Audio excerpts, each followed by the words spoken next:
Roseanne Barr says that she was sent out, kicked out, banished from Hollywood for far less than what Jimmy Kimmel said and did. A double standard? You'd better believe it. And Roseanne is not happy, not one whit. Conservatives now claim that the Walt Disney Company is out to get them, that Bob Iger has led a completely skewed kind of view across his corporation, and Mickey Mouse is hating on more than half the nation.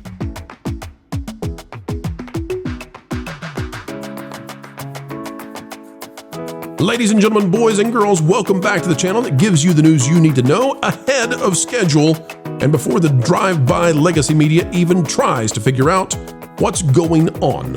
As we dive in today, click the like button, share, subscribe, click it, stick it to the algorithms. It is the notification bell, and drop a comment down below. And yes, the time is ripe to click the hype button.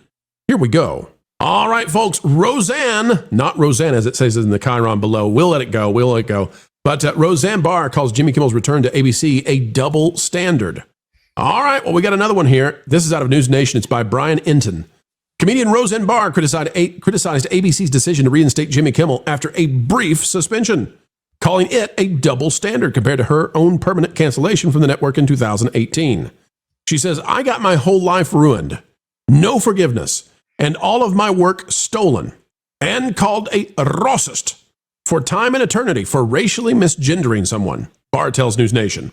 It just shows how they think it's a double standard. Barr's experience with ABC ended abruptly in May 2018 when the network canceled her rebooted sitcom Roseanne. Well, they didn't really. They kept the show going just without her. After she tweeted that former White House advisor Valerie Jarrett was a product, and folks, if you're watching, you can see this. I'm not going to call it out for the reasons I don't want to be canceled. Yeah. Her show had been ABC's most watched series that season before its cancellation. Again, it did get canceled. I don't know why they're saying that. It was greatly modified, but the other people got to ride on with her gone and them in the shadows. Here's what Barr wrote, though, after she realized, according to her, that Valerie Jarrett was someone of an ethnicity she didn't realize when she made the joke. Roseanne said, "I apologize. I am now leaving Twitter. I apologize to Valerie Jarrett and to all Americans. I am truly sorry for making a bad joke about her politics and her looks. I should have known better. Forgive me. My joke was in bad taste." Then Roseanne Barr was sent away. And it's not just, Christian, it's not just that she lost her show. She hasn't worked in Hollywood since. She lost everything. They took She's everything banished. away from her. And, you know, she immediately apologized for her comments. And yet Jimmy Kimmel has yet to really apologize for his comments. Yeah, it wasn't one of those modern, "I'm sorry you felt offended" apologies. That's exactly right. It's a terrible story. And, you know, Roseanne behind the scenes, I think Norm Macdonald said this before he passed away, obviously, but he said that she would go out of her way to hire people of color on the writing staff, and that was important to her. And she broke the glass ceiling in many ways in Hollywood, where she was the bull in the china shop about her show. She was a very powerful woman, and she was in charge of the Roseanne show. And she, you know, that wasn't something you do normally as a female in Hollywood. And she paved the way for a lot of female comedians and, you know, other people, you know, Phyllis Diller for sure, Joan Rivers, but she was a consequential figure. And the show was a huge hit back in the day. And the reboot was a massive hit. And they threw it all away because she said one ugly, racially charged thing, for which she immediately apologized. She should be furious. And she's had this interesting new career, kind of in new media, doing her own thing, working at the Comedy Mothership in Austin, and good for her. But she hasn't worked in any conventional mainstream Hollywood capacity since. I mean, they just erased her, and they took her show away.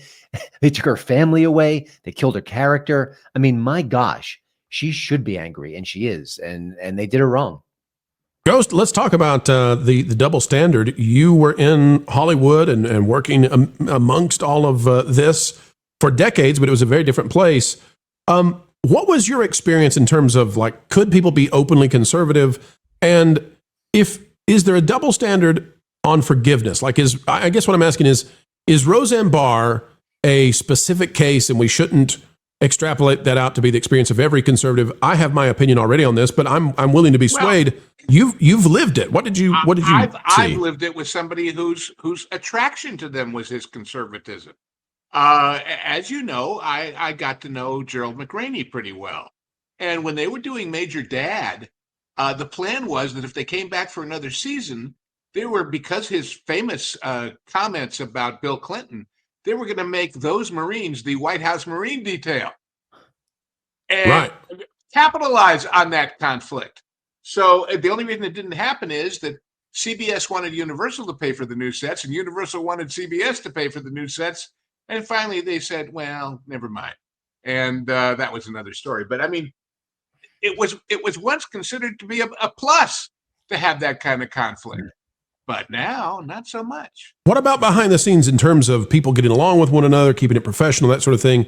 Did politics ever? Did you ever witness politics becoming a point of contention where no longer could the people behind the scenes work together and that sort of thing? No, I didn't, but I was lucky. I was involved with several good shows that had long runs with nice people mostly. And what I saw was people who decided, hey, my little part, I should be getting 10 times as much money because I'm popular. At which point, in 2 instances I know of, they said, no, sorry, thanks, bye. And never even explained the character's disappearance to the audience. So, there's been that kind of stuff all along, but not political, really. Nat, the Roseanne's claim that, she was just utterly defamed and banished, her career ended by the same company. And then Jimmy Kimmel comes out and does what he does in the face of a national tragedy, and he's just utterly forgiven. There's also an angle to this that I think people are missing.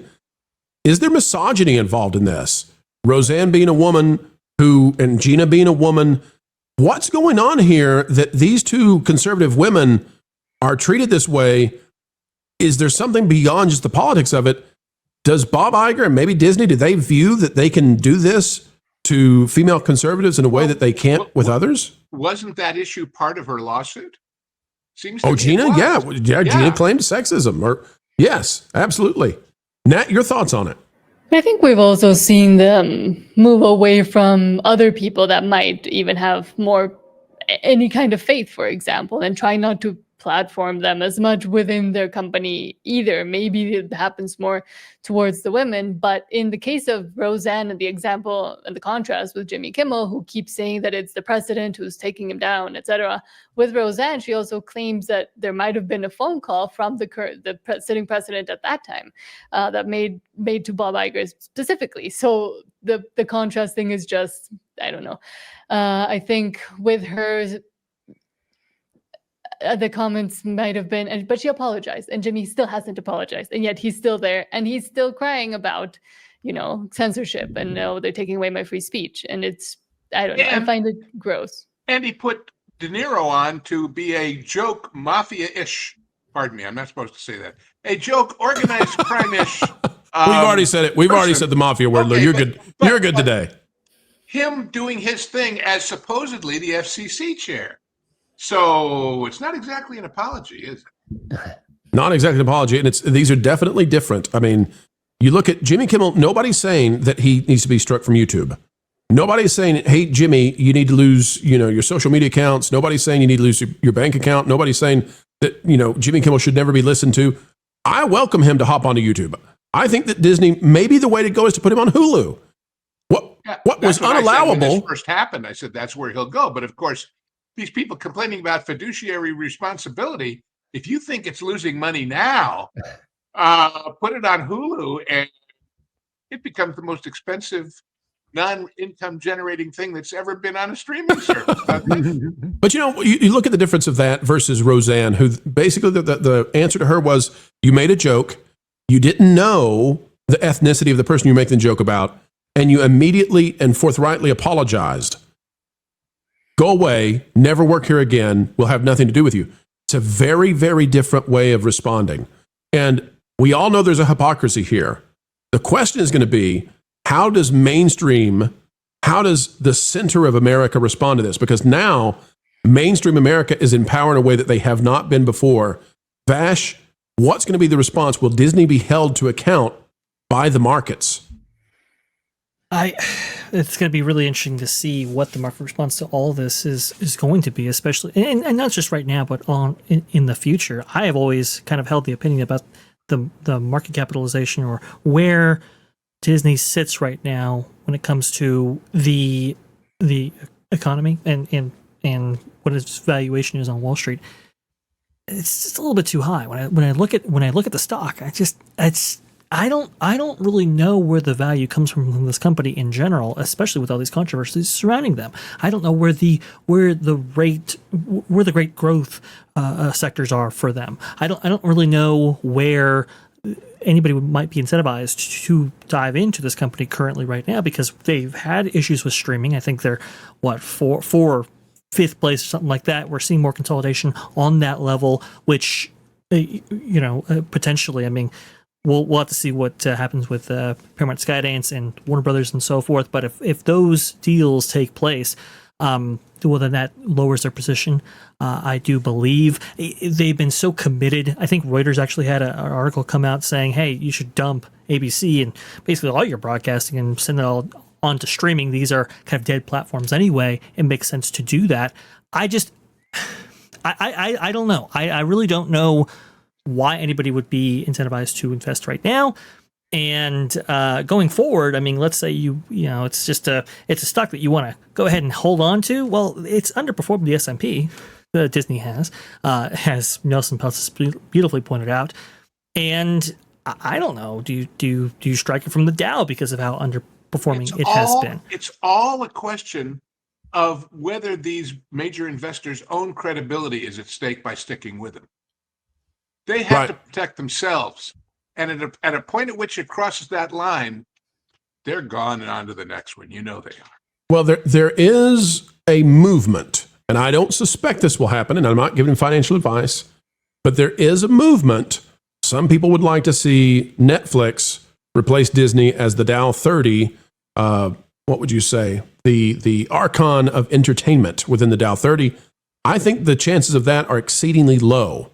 But just know that there is a push for it. And you all know that when people have an agenda to win, when they see a weakness like Disney has given, it can happen. And put another one in the can, folks. A video of excellence has been birthed into existence, and you were there to witness it. Thank you for participating. We hope you had a good time. Folks, it's a great time anytime we get to share time with you, and we mean it. The only thing additional we ask, on the way out the door, consider clicking the like button. Share, subscribe, click it and stick it to those pesky algorithms. It is the notification bell. Drop a comment down below. And oh, by the way, if you would be so kind, perhaps share this out on your favorite social media platforms. Folks, we've got all kinds of content coming your way. If you are interested in going even beyond all of that, well, there's a Pro Store, and you can always find those items directly below the video you're watching. The Pro Store, it's a cool place to check out for items that, well, definitely Disney and the rest are not going to sell you, but we're happy to do so. Until the next time, keep learning, keep growing, and as always, keep having fun. Jump into the water! Why listen to music made by people and companies who really don't like you? Check out Vacation Radio today and prepare for all new content made by the people behind the WDW Pro channel. It's the place you need for all the music. That should be fun.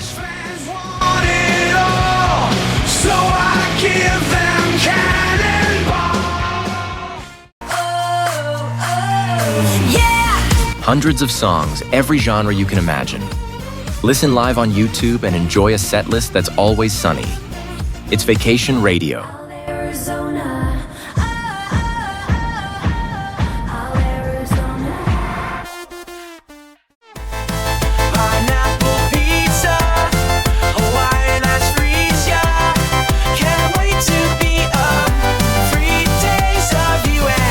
What are you waiting for?